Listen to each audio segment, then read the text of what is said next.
The Canadian Bitcoiners podcast is just two guys and maybe a guest or two discussing Bitcoin, Bitcoin equities, and the related macroeconomic space. It's not meant to be financial advice, so please, if you're doing any investing after listening to our program, do your own research, do your own due diligence, and understand that any money you invest can be lost. The show is meant for entertainment purposes only, and we hope you enjoy the program. Friends and enemies, welcome back to a very early morning Saturday rip here, 10 a.m. East Coast time.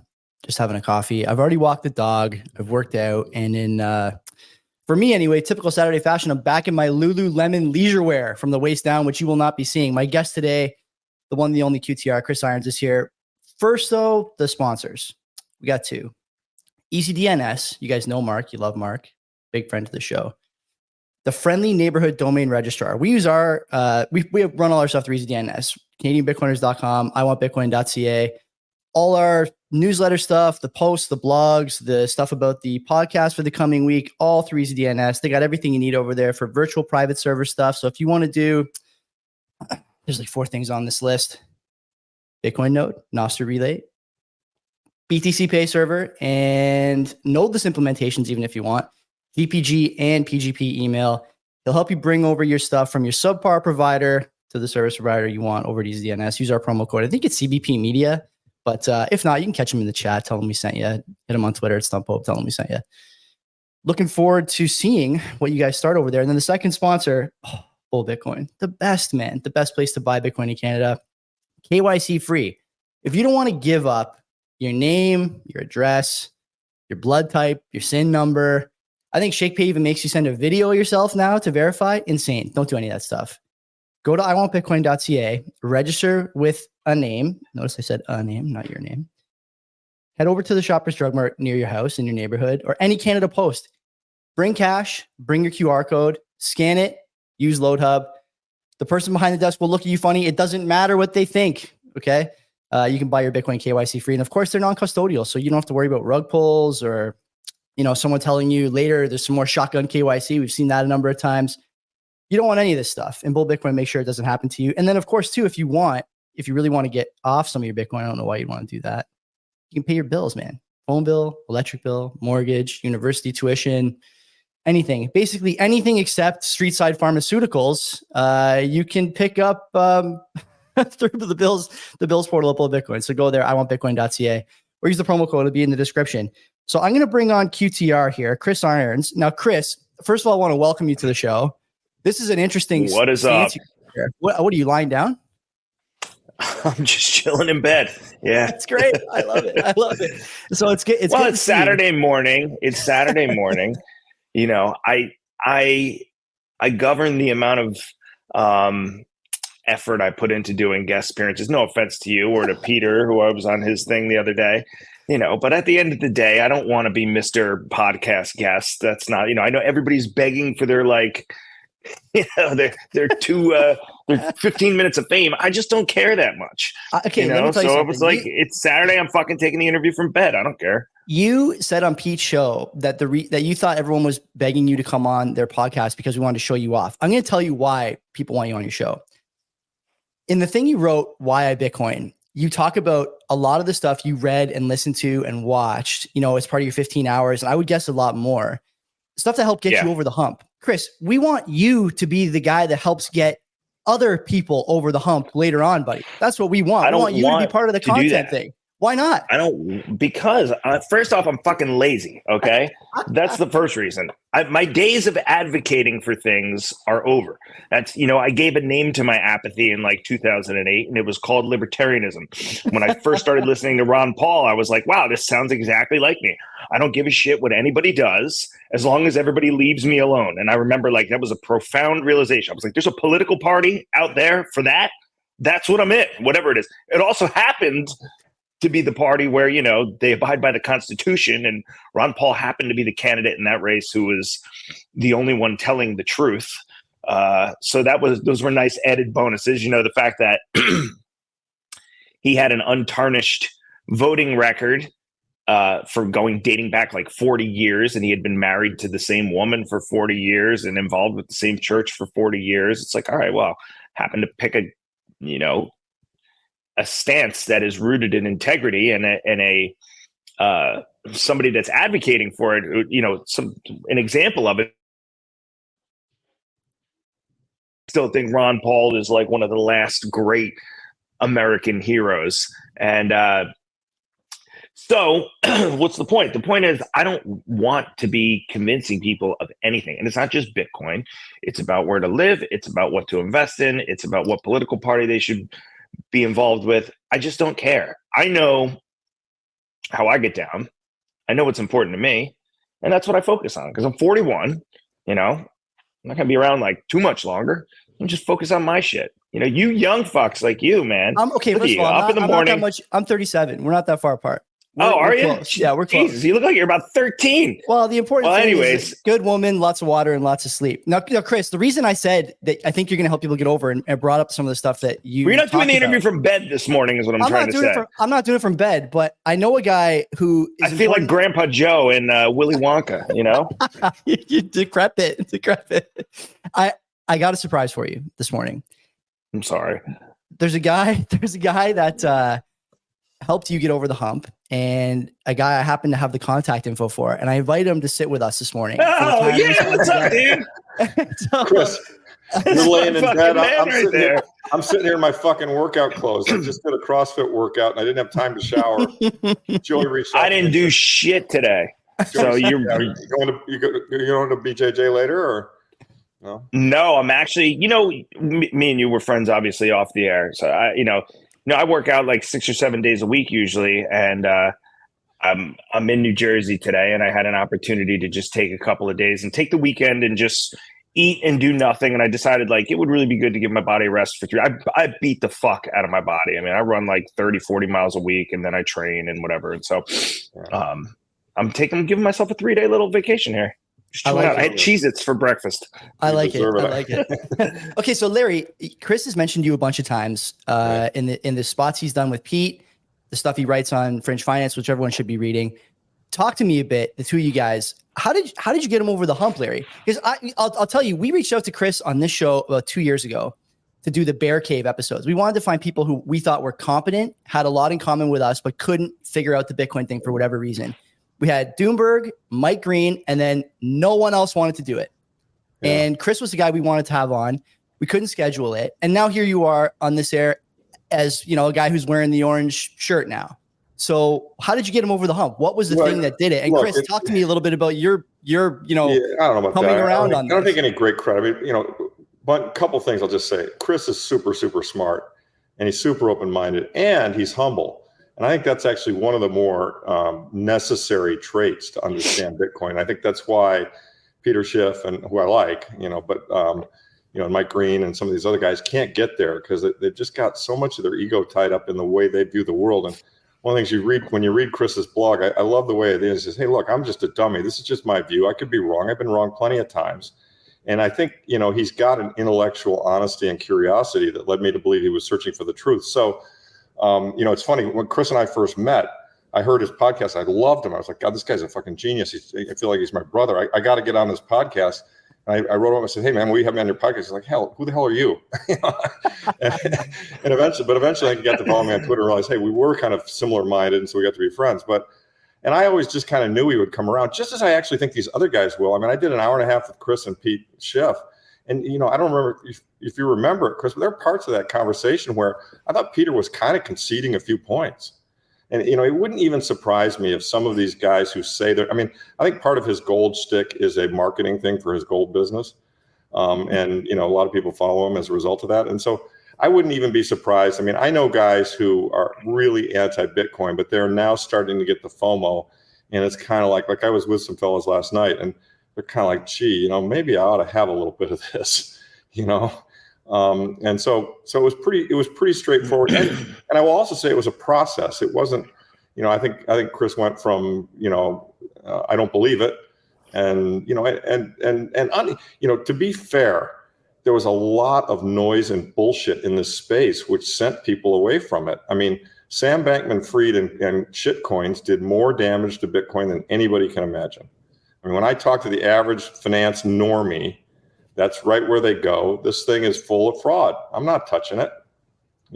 And as we all know, there's a lot of fraud in crypto, but Bitcoin's not crypto. So you got to make the distinction, right? Chris, So I don't know, Chris. I mean, what convinced you? I mean, I kept coming at it with different. I was angles. listening to your. I was out for a run. I don't know. Maybe it's just right time, right place. Yeah. I was out for a run. I was running up Montreal in Montreal. I heard your Palisades Gold Radio thing from December 2022, which is the Fed is mathematically assured to pivot, I think it's called. And I just listened to the way that you described it then, and I just had a like, not an epiphany, but I wrapped my head around it in a way that I hadn't before. And it was just your analogs to the internet. And, like I said on Peter's show, I have a little background in computers. I was a computer science major for half a semester before I decided I was going to focus my efforts mostly on drinking beer in college. And so I got it a little bit, but it was those analogs that you drew to the internet and made me just kind of think, it just felt like there was something else out there. I listened to you talk about it. I listened to Lynn Alden. I listened to Luke Groman talk about it. I listened to James Lavish. I listened to all these people that I know are smarter than me because I listen to their takes on macro and they make a lot of sense. And so it was just foolish for me to continue kind of just avoiding looking into it further. It's like I said to Joey, I'm just lazy sometimes. And I think that was part of it. I had to be ready. I said on Peter's show a couple of days ago, guys like Max Keiser turned me off to it immensely. When I watched him versus Schiff, and we could talk about Schiff. Schiff's a guy that I respect. I think he's a genius. I think he is. I think his understanding of the founding principles of the country and the history of the United States is unmatched. I think it is on a savant level, and I think he is a great reference point for libertarians when it comes to government and the way that taxation is supposed to work and the way that the government works. And so I have immense respect for him, and I've been friends with him for years. And while we've had, a dust up here or there, when he sat down with Keiser, I was thinking to myself, hey, this, and I approach everything with an open mind. I was thinking to myself, all right, like, who's going to make the point here? These two they're the heads of their states for their respective arguments. So somebody's going to have to hash out some type of argument that makes more sense than the other one. And what I saw was Max Keiser acting like an absolute maniac. And as a short seller and somebody that looks to cults and unsophisticated retail to guide the way to companies that are often over-levered, have terrible business models, are outright scams, are cash-burning entities. I saw a microcosm of that in Max in the way that he was acting. Like I said on Peter's show, I respect Max. I give him the utmost credit for being an advocate for it and going full maximalist and being early and making himself a shitload of money for it. But, in my opinion, there's no amount of money that anybody can make that justifies acting like a fucking lunatic. And that's just my opinion. If you're, some people think because you got $1 trillion, you can boss around your waitress. I'm not one of those people. To me, it doesn't matter whether I have 10 cents in my bank account or $10 billion. I'm going to treat people the same way. I'm going to try to act relatively close to the same way. And so his behavior in that debate where he got up and started screaming and shouting and panting and fucking throwing papers and screaming in Peter Schiff's face while Peter Schiff is sitting there, ostensibly trying to have a legitimate discussion and get the facts out there. But it was a Bitcoin conference and people were hooting and hollering for Max. And I was just like, this is a fucking circus. This is a fucking clown show, And so, sucks for me that I didn't do the research then because, I'd be up 50x or whatever, but that is what it is. I'm glad that I turned my attention back to it when I did. Just to your other point about, Peter's gold shtick being a shtick, Peter has a gold company because of how he feels about monetary policy. It's not the other way around. Peter didn't start a gold company and then become an Austrian economist. Peter Schiff is an Austrian economist and a libertarian first, and that's why he started a gold company. Peter truly believes the dollar is in full collapse and the U.S. is heading for a massive sovereign debt crisis. I mean, I've read everything he's written, and I've met him in person enough, and I've sat down and listened to him talk after multiple, Manhattans enough to know that he is through and through the guy that he comes off as. And I think he genuinely believes that Bitcoin is worthless. He reminds me, I was talking to Larry about this, he reminds me of Saylor a lot in some ways. Obviously, they don't agree on Bitcoin. Putting that aside, listening to 30 hours or 40 hours of Saylor over the last 2-3 weeks and knowing Peter Schiff, they both come off as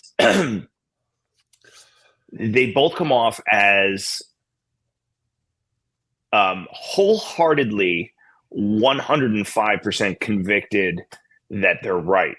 And they both have this tick that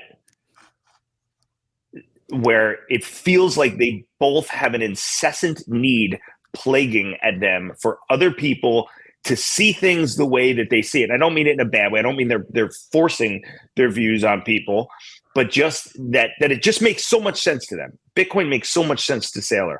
Gold makes so much sense to Peter. They both probably agree on 99 out of 100 things when it comes to the state of the global economy and the worthlessness of fiat currency. But they both have Peter Schiff has called me on a Saturday at 11 p.m. to argue with me about a tweet that I put out about Zelensky wearing a suit in front of Congress. And I'm like, dude, you're worth like what? Like $100 million or something? Like, what the fuck are you calling me for? Like, I'm at a family barbecue, like it's Saturday, and that's just the kind of dude he is. He really does believe what he is saying. And I think they're both people of integrity. And I think there's a spot for both of them. So I don't think the gold thing is a shtick. Does it inhibit his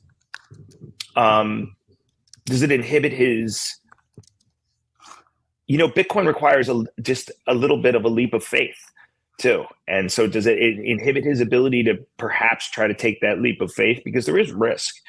And we could talk about all this stuff.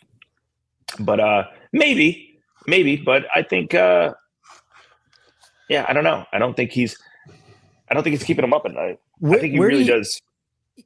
I mean, you guys are both gold guys, and I'm Italian, so I'm kind of a gold guy, sort of.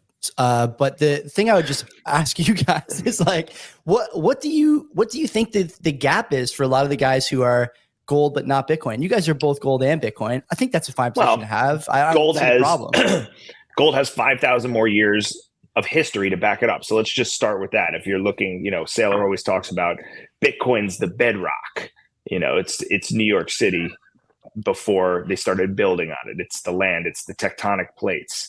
Well, under that is gold. Like at the end of the day, do I still believe that gold is the end all be all, even after Bitcoin? Yes, I think there will be a spot for both of them.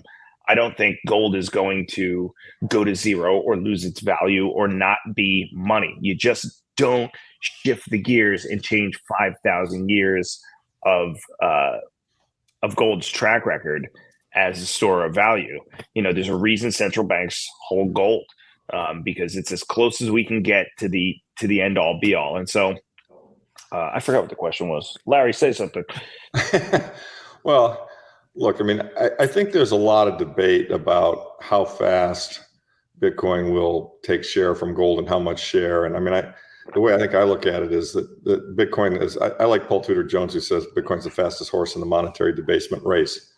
But there really are two horses, and gold is one horse. And I call gold analog sound money. I call Bitcoin digital sound money. Yeah. And Bitcoin's a faster horse because it's got two things going for it. I mean, the one thing that drives both of these investments is just the fact that the government's in deep shit. And as Chris said, we were going to have a sovereign debt crisis. And, the dollar's value relative to stuff is going down because they can't stop printing it. So that's the overlying macro theme that we're all playing, gold guys and Bitcoin guys. So in some ways, we've got the same macro bet.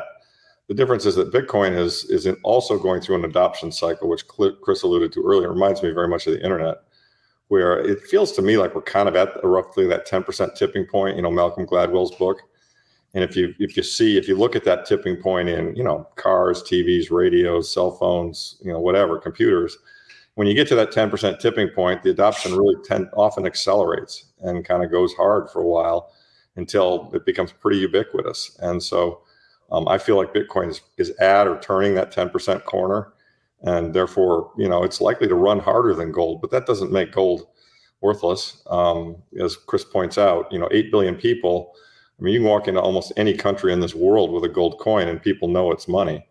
Good luck, with your Lightning wallet trying to send somebody some sats. I mean, look, a lot of people will accept them, but not 8 billion. And so they'll coexist. They're both on the same team, in my view, team sound money, and they'll coexist. And they should be kind and friendly to each other. I mean, I hate the Bitcoiners who are like, gold's the enemy. No, it's not. Fiat's the enemy. I mean, the government's the enemy. And that's the kind of shit that turned me right off. Like, exactly. I knew Alex Mashinsky was a fucking fraud from day one, but putting that aside, when I listened to him debate Peter Schiff, and he said things like, Bitcoin has a yield and gold has no value. That was an exact quote from him. Like, what the fuck is wrong with these people? Gold has no value. Like, you know what I mean? If you want to be a fraudster, at least have some fucking finesse. I mean, that'd be like me coming out and telling you the Atlantic Ocean is made out of lava. Like it's just something you say, and immediately you know that this person is somewhere else, that they're rooted in some type of other reality. Yeah. And so I think that kind of stuff does such a disservice. Right. It really didn't. At least. Yeah, and they're gold guys who, understandably are very turned off by all that stuff. I mean, gold people are pretty conservative. They're generally libertarian. Yeah. And, and they see all this shiny new stuff and they hear all this fraudulent shit and their antennae go up, and rightly so. I mean, the way I got through it, because my antennae went up originally, but the way I got through it was when, and I think it was Saylor that helped me to see this and others, but was the notion that this thing really is an invention of digital scarcity. And when I kind of understood that humankind had finally invented a form of digital scarcity that was immutable and had never really been invented before. We've never had anything in the world. There's never been a commodity with a fixed supply before, ever. Even gold grows at 1.6% a year in terms of supply. And if gold, go ahead, Chris.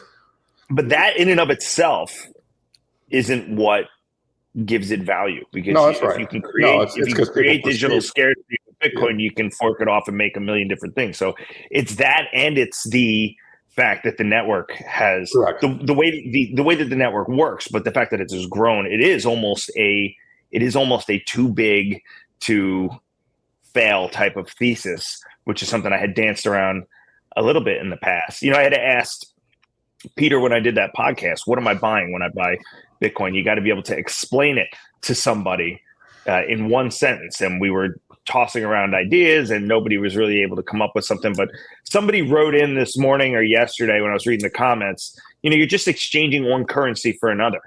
And that to me is a good, simple one-line description of what you're doing when you buy Bitcoin.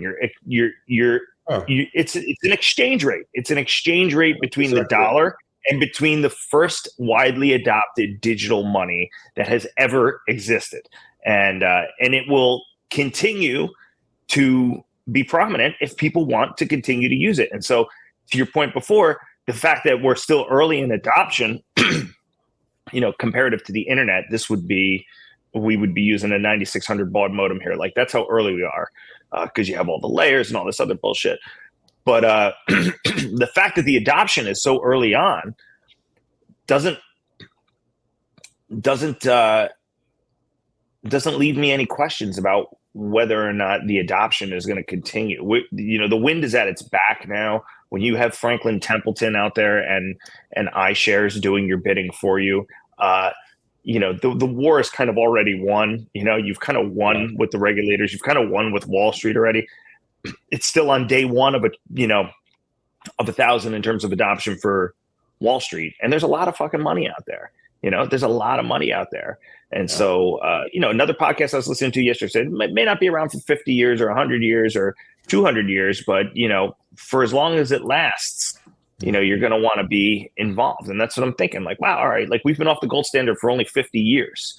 So, look at what's happened to the dollar since then, and how much longer is the dollar going to, do you need to come to peace with the fact that it's going to be around forever or for 1,000 years?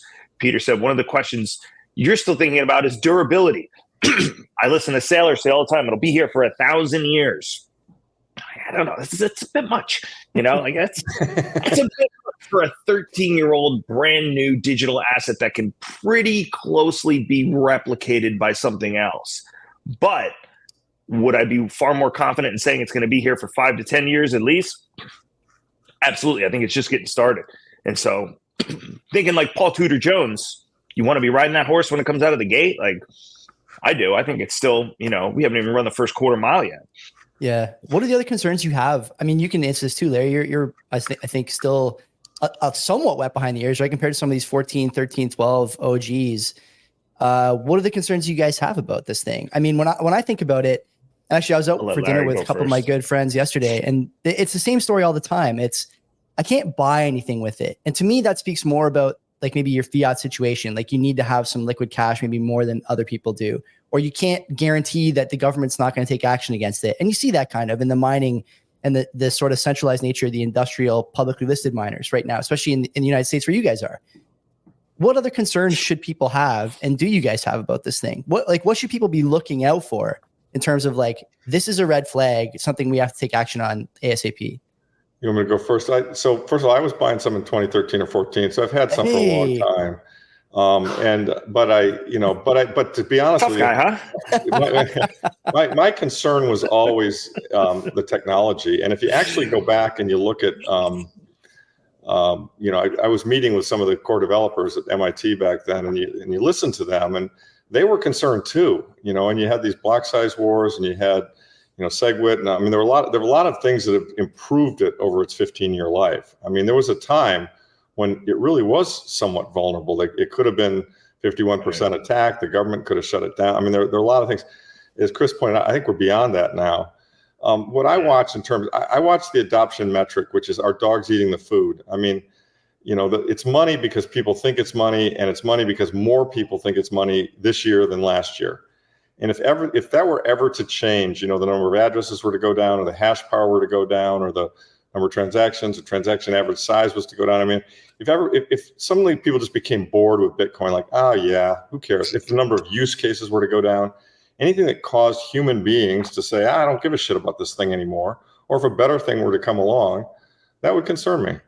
But I don't see any evidence of any of that stuff. And of course, there's always the catastrophic technical glitch. But at 800,000 plus blocks, in 15 years and no problems, I don't foresee that as being a likelihood. I've got that down in the very, very, very small percentage category. So those are the two things that I kind of worry about and watch. And I don't know. What about you, Chris? How do you see it?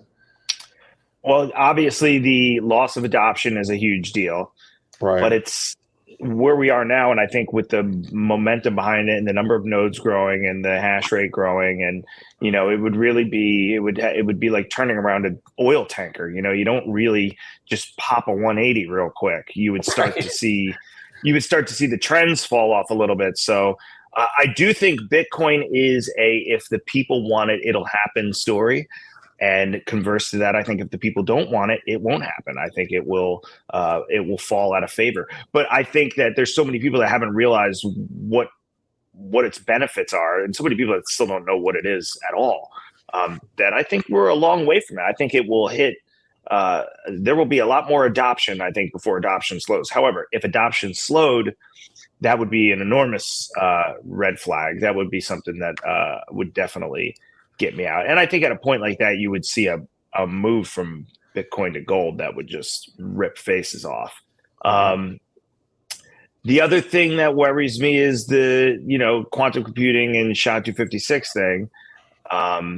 And so what obviously SHA-256 is the standard. It's been the standard forever. It's, pretty much unbreakable. And with all the ASIC silicon, the Bitcoin network is extraordinarily powerful.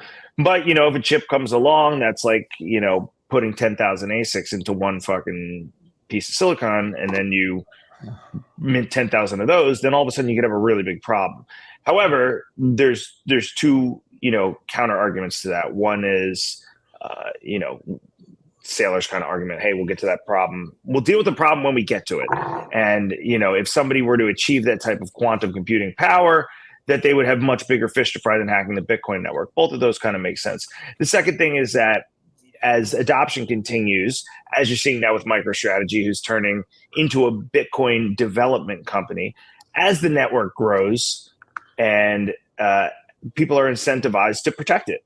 And so, I think if you see one of these Middle Eastern countries come out and put, $50 billion worth of Bitcoin on their balance sheet, they're going to have a vested interest in protecting the protocol, in making sure that, nobody is. And so as that prophecy kind of continues, what you hope for is you hope that Bitcoin and their developers and people that are on the network and people that own Bitcoin have a seat at the table that's at the forefront of computing one way or another, so that when we make breakthroughs in computing, that the network adapts quickly. And the good thing about that is, you got a bunch of fucking dorks like stoked on Bitcoin, like a bunch of fucking computer nerds, like exactly the people, no offense, I'm saying that obviously is a term of affection, but you got the right people, you got hackers and fucking guys that sit in their basement with acne, and you got the video gamers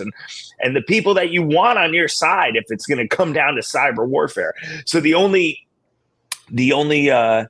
question is, could somebody kind of edge out on that forefront of what we're doing, that like at the margin line there? Could somebody edge out and make a huge leap in quantum computing where the Bitcoin network couldn't very quickly adopt, or there couldn't be some way to kind of adapt to that? This is the same argument that Michael Shermer makes about UFOs and new propulsion technology, whether or not, the US has some crazy way to change the laws of propulsion for aircraft, and whether they're bending gravity with things instead of using, traditional propulsion, traditional like jet propulsion. And this is the discussion like in the UFO community. And one of the things that Shermer says is that, China, Russia, the US, the major countries all throughout history have, for the most part, been, just a couple weeks or a month from each other in terms of edging each other out as to what, nobody has made any huge leaps that some other country hasn't very quickly adopted or made themselves. And that is because, everybody's kind of spying on everybody else.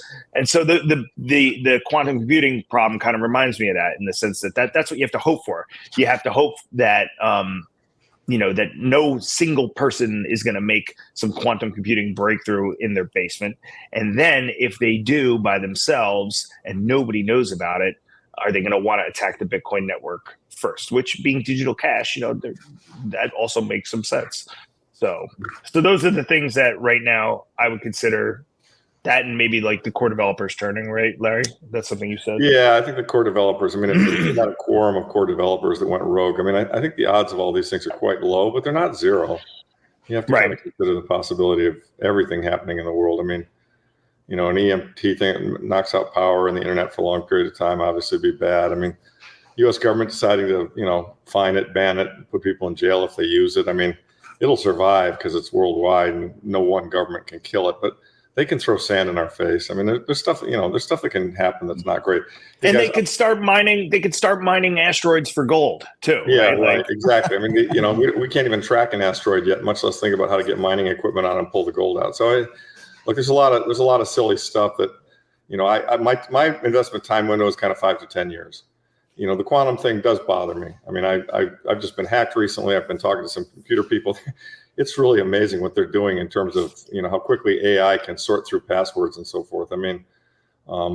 This security is going to be a big issue for the rest of our lives, in all this digital stuff. So, but, it's to me, it's the most asymmetric bet out there right now. And that's why I'm a proponent of it. And I think that the government is, also totally out of control, which is why I was a proponent of gold. And so you kind of add those two things together. And, I don't, has there ever been a chance for the average guy to front run Wall Street the way these ETFs have given us that chance? I mean, this just kind of doesn't exist. It's like getting to buy Microsoft in 84, which I did, or 85 when it came public at 14 times trailing. It was growing 40% a year. And we all know what happened there. I mean, the thing's going up forever, Laura. I mean, it just is. And there was a time when I thought, well, it'll make 100,000 easily, and maybe it'll make $1 million. Now I think 100,000 probably happened this year, and I think $1 million is within a couple of years, and it just goes from there. I mean, it's so I agree. If you don't have some of it, you're really, it's kind of like, what are you doing as an investor? Yeah. What are you doing? I mean, you got the best performing financial asset of the last 15 years. You can't afford to risk 1 or 2% of your assets in that. Yeah. Isn't it true, Larry, that and Chris, I want you to take on this too, because you wrote about this a little bit. One of the things I've talked about on this show over the years is that I think we've crossed a bit of a Rubicon because of the awareness that just the average Twitter user has about the money printer go burr. There's nobody in modern society that hasn't seen that anime printer thing running. Didn't see it during COVID, didn't see it during, the last round of, whether it's SVB or buy the fucking paper, like you say, Larry, or whatever, new program these guys have to give money away to their buddies, and kind of throw dirt in the face of the average person. At this point, because of that awareness, don't you guys think that it's true that any action direct enough to Bitcoin to really discourage its use or its mining or holding it, wouldn't that be more a show of fear at this point? Absolutely. Than it would an intimidation factor? Absolutely. Like, this is what I think. And they can't, it's so obvious that they know that they can't stop it. And so it's kind of funny watching them crow about it. He had the SEC approve the ETFs, and the next week Elizabeth Warren is saying we need to shut it down, and JP Morgan, Jamie Dimon saying the same thing. It's like, what are you doing? Like Gary Gensler is tacitly endorsing it with the left hand, even though he went on CNBC and talked a lot of shit about it, while these other people are saying it's the worst thing that's ever happened on the right hand. It's like, all right, well, I'm encouraged by the fact that Wall Street is getting fees off it now, because now they have an interest in defending it. Exactly. And so, exactly. And I think they know. I think once you understand it, the idea of banning it is fruitless. And so, they'll KYC the shit out of it. They'll do all the KYC AML stuff. I just got a notice before I logged on, one of my accounts, update your shit. I get one every day. I feel like I get these things from the banks. Like, what do you do for a living? Where do you reside? Please update your address information. They'll go down that route where you have all that shit and they're going to want your addresses and stuff, but and they'll tax it. But what the fuck is that going to mean when it 20Xs? Who cares? Go ahead, tax it. Yeah. I bought it. I was first in line. I fucking, it was legit. I bought it with funds that I got from being employed, and I pay my taxes every year. What are you gonna do? They can't turn it off. It's not a Nintendo. They can't fucking pull the plug. Timmy, you're not playing with the fucking Bitcoin anymore. So that's when when I hear buy it anymore, like GameStop or AMC, right? They can't change the rules in the middle of the game. I mean, Chris did a really great post on a Substack recently where he talked about how. This is what all those guys who are doing, GameStop. I mean, this is the attack vector, right? Use this thing. You want to take this system down? Yeah. Use this thing, right? Okay, so there's safety in numbers. It's the technological, it's the technological braille for the saying there's safety in numbers. Because like I said on Peter's show, you get 10 million of these absolute fucking Wall Street bets, pissed off at the world, maniacs that watch the system go down in flames one way or the other. Either we'll hyperinflate or we'll have a deflationary depression. You can pick whatever one you'd like. It will be televised now, of course, with the internet. And so it's going to make Occupy Wall Street look like a fairy tale. When that happens, you're going to have all the Occupy people, all the fucking Marxist idiots, all the dirty hippies that fucking were living in tents out in what's it called, Zucchini Park out there, Zuccotti Park, and all the guys like me and Larry still walking around with our Ron Paul for President 2008 signs, all joined together and joined the network. And it's not going to matter that you're a dirty, disgusting hippie. What's going to matter is that you're fucking in, and that makes 20 million people, and 20 million people expands the network by, a factor of whatever. And that adds to the security by a factor of whatever. And that adds to the redundancy by a factor of whatever. So you bring more people on board. Yeah, I mean, and there will be a point of critical mass where, if people say we're gonna turn it off, or we're gonna ban wallets or make them illegal, you're gonna wind up like Emmanuel Macron in France, who is having the glamorous Elysee Palace showered with horse shit by these farmers that have driven their tractors out to the fucking government buildings to remind him with a manure sprayer that there are far more of them than there are of him. And so, Bitcoin represents this chance to not completely balance, but this chance to give some power back to the people at a time where really, and I don't know, maybe I'm just getting old, I feel like the power grab, the authoritarian power grab, with COVID, with the government, with the online censorship now has just gotten out of control. And I think that's why Trump is leading in the polls and Polyev is leading in the polls. It's not because, it helps that Joe Biden can't hear the dinner bell and doesn't know what day of the week it is. Like that certainly that helps. But like, look at Trudeau and look at Polyev, right? Polyev is obviously a genius. He is polling way higher than Justin Trudeau. And look, I spent a lot of time in Montreal. I know what the ethos is, and and I spent some time in Toronto. I know what the ethos is in these big Canadian cities. Montreal makes liberal New York cities look like the Deep South. And and the fact that Pierre Polyev is actually putting up some numbers there is fascinating. And so, I think people are just sick of it. And so all we need to do, and by we mean I'm not doing anything. I have a tattoo appointment and then I'm going out for a beer. But all that needs to happen is that we need to direct the attention. Again, this is the royal we. Direct the attention of those pissed off people who are going to feel the brunt of inflation and understand they're getting fucked one way or another, but may not be able to describe it. All we got to do is just point them this way. It's all right. Well, here's an answer. Here's how it protects your wealth. You go out, you clean toilets every day, and you want to preserve that wealth. Here's the way to do it. Yeah. And here is the ideological shoehorn and the ethical shoehorn with which you can kind of slip a little bit of a transfer of power back towards the people. And if they see Bitcoin in that light, then you could see some serious shit. It's not going away unless the people decide they want it to go away. End of story. And Joey, as you pointed out, that money printer goes burr meme has really penetrated the world. I mean, I have a lot of normie friends in my social circle, my community, and everything else. And I mean, 5 years ago, if I kind of said, "Hey, the money's getting debased," blah blah, I mean, nobody gave a shit. Absolutely no. And today, it's stunning. It's absolutely stunning how it's on everybody's mind, everybody. And this is how hyperinflations or severe inflations, which then ultimately lead to hyperinflation. This is how they occur. They occur because a quorum of the people come to the conclusion that the money is no good, and it's called Gresham's law.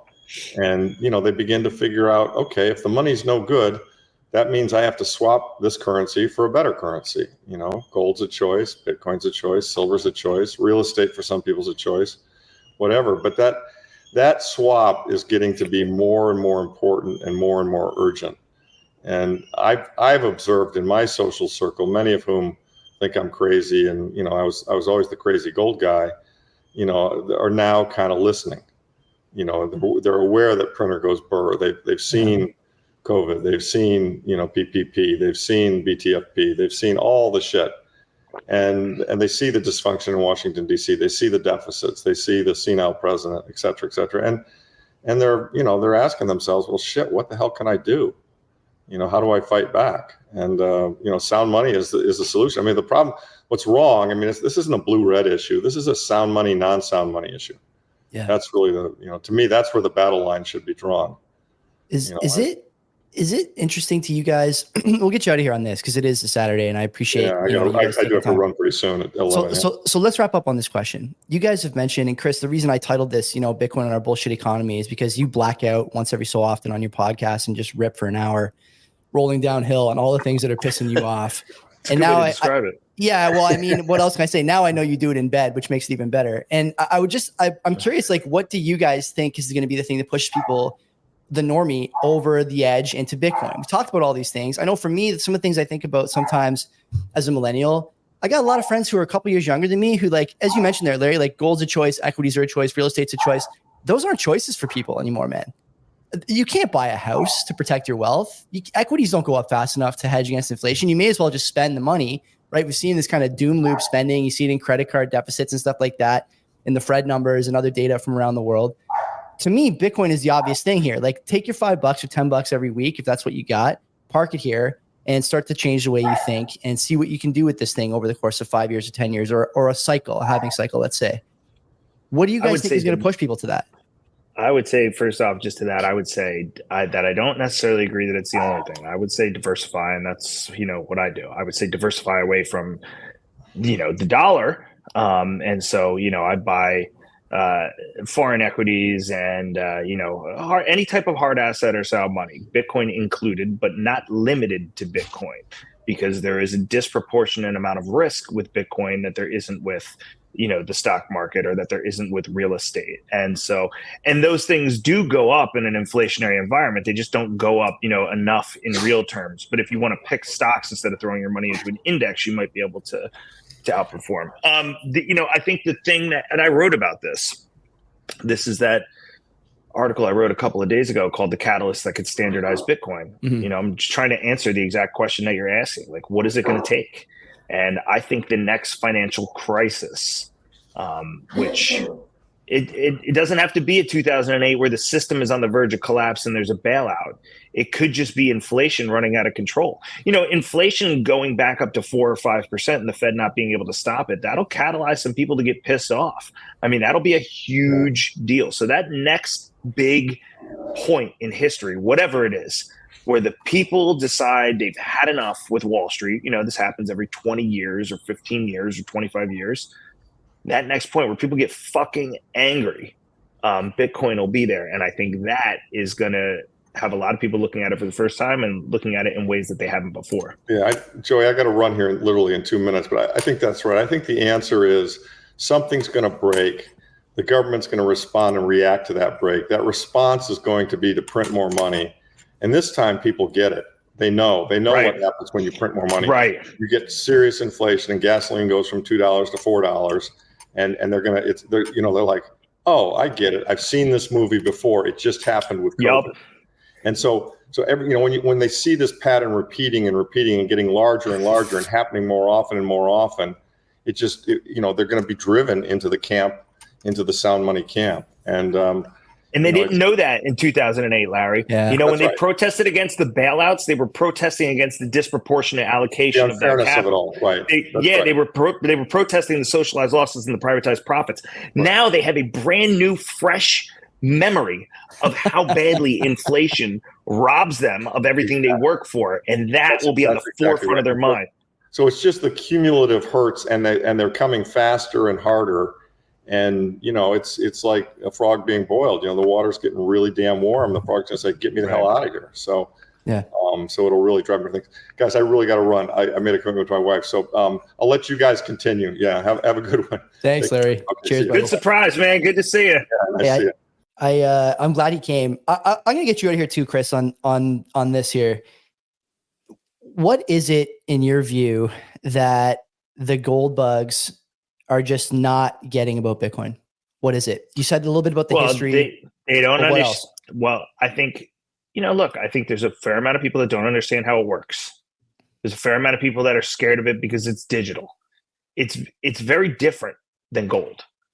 People go to gold because their great grandfather who fought with General Custer in the Civil War fucking had gold coins, and they inherited their collection from them in the 1920s. Their father did, and their father passed that down to the silver coins that grandpa left, and it's got this big, long, immense storied history, and it's tangible, and there's a bid for it outside of being money.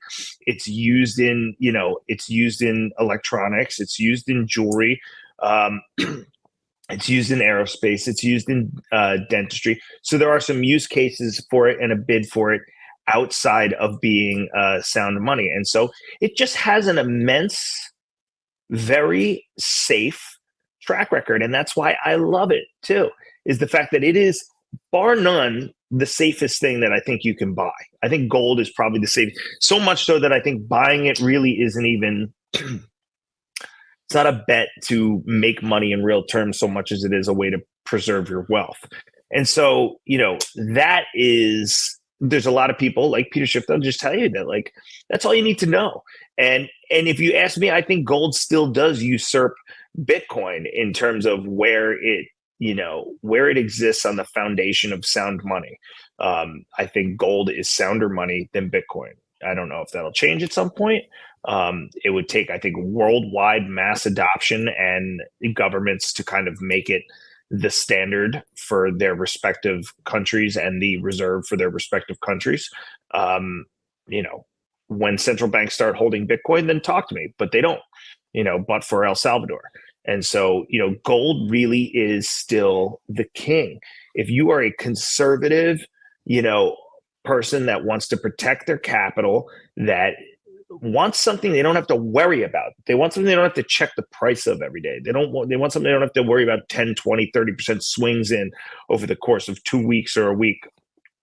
Those people want to own gold. So I think that that's one argument for it. And I think that understanding the network and the way that it works and the cryptography and, there's like 15 core concepts that you need to understand to even understand Bitcoin. You can't just explain it to somebody. You can't just sit down and in 2 minutes, describe how secure SHA-256 hashing is or what it is.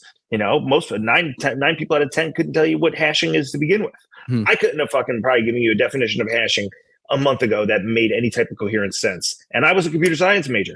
And so there's so much to understand. You don't just say, all right, well, it's just a type of currency, because people have so many questions. Well, it's digital. Is it secure? Is it not safe? How do we know it's going to be there? How do we know governments aren't going to ban it? The more research you do, the more those questions answer themselves. And you start to get to the point where I'm at now, which is kind of seeing it as an unstoppable, self-fulfilling prophecy that is going to bloom in some way. What that looks like, I don't know, but I'm convinced that it will, that it's going to come into its own in some right. And so, but I mean, if you ask me tomorrow, like what's one asset I absolutely must own for the next 100 years, I'm going to tell you gold. I'm not going to tell you Bitcoin. And so I think understanding it and the risk profile, those are two really big things. Yeah, I agree with you on a lot of those things. I don't know. I think you and Larry make a good point. For the near term, I don't know if 5 or 10 is the term I would pick, but yeah, you just don't know 50 years. Pretending you're going to know 50 years from now is sort of a fool's errand. And so I may disagree with some of the stuff you guys think about, especially when it is the first of its kind in what is going to be a new industry, which is digital property and digital money. It's the first of its kind. And so, people are going to make the Facebook argument or the MySpace argument, the Napster argument, all of the firsts, that the BlackBerry argument, all of the firsts that came and went. And were, eventually improved upon. The nice thing about Bitcoin is it can be improved upon while kind of maintaining the sanctity of the original code. And so that's a positive. But yeah, to say 1,000 years, I just think that's irresponsible. And I think Saylor's a genius. I have to give him a lot of credit. I really enjoy listening to him, similar to the way I enjoy listening to Peter Schiff, because I know they're coming by it honestly, and I know that in their minds they are proof positive that they're right, and they're just thirsty for other people to understand it in the way that they do. If I could get inside Saylor's brain right now, I would probably have 100% of my assets in Bitcoin. I don't see it the way that he does, but it's a fascinating snapshot for me to listen to him. He does a great job with all these different analogs and all these different theoreticals and hypotheticals and the language he uses. Schiff does the same thing, has helped me kind of see the global economy and taxation and in U.S. monetary policy in this different light that I wouldn't normally otherwise see. And so, I forget what the question was. It was just about this whole 50,000 year time horizon, the differences between those things. Oh yeah, yeah. You're right. You're right about those things. Chris, you were a great guest, man. For a guy who doesn't like to do podcasts, doesn't want to do podcasts, you're not too bad at it. I know you got your own podcast as well. Maybe before we go, tell people where they can read you, listen to you. I got to be honest, I've been listening to the QTR podcast for a few years, and so I do enjoy hearing your thoughts on a lot of things. I'm glad that you came around on this, and tell people where they can find the other stuff you're doing. Thank you. I don't really do a ton of promotion, but my stuff is out there. And you just look for QTR. You'll see it. That's it. Thanks, everyone. That article, you know what? I'll promo something. That article, The Catalyst That Could Standardize Bitcoin, is it's on my Substack and it's free. So if you want to read that and get more of my thoughts on like how I think the next crisis will lead to Bitcoin.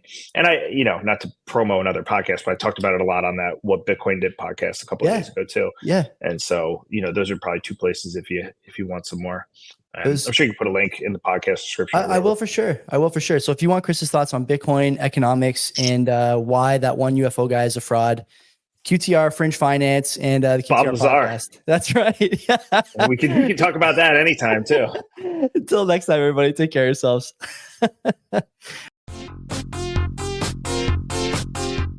Are you a fan of the old school NHL 94 game on the Genesis or SNES? Why not check out my show, the NHL 94 Podcast? From tournaments and tactics to the people who make up this community. Check it out wherever you listen to podcasts or find it on YouTube.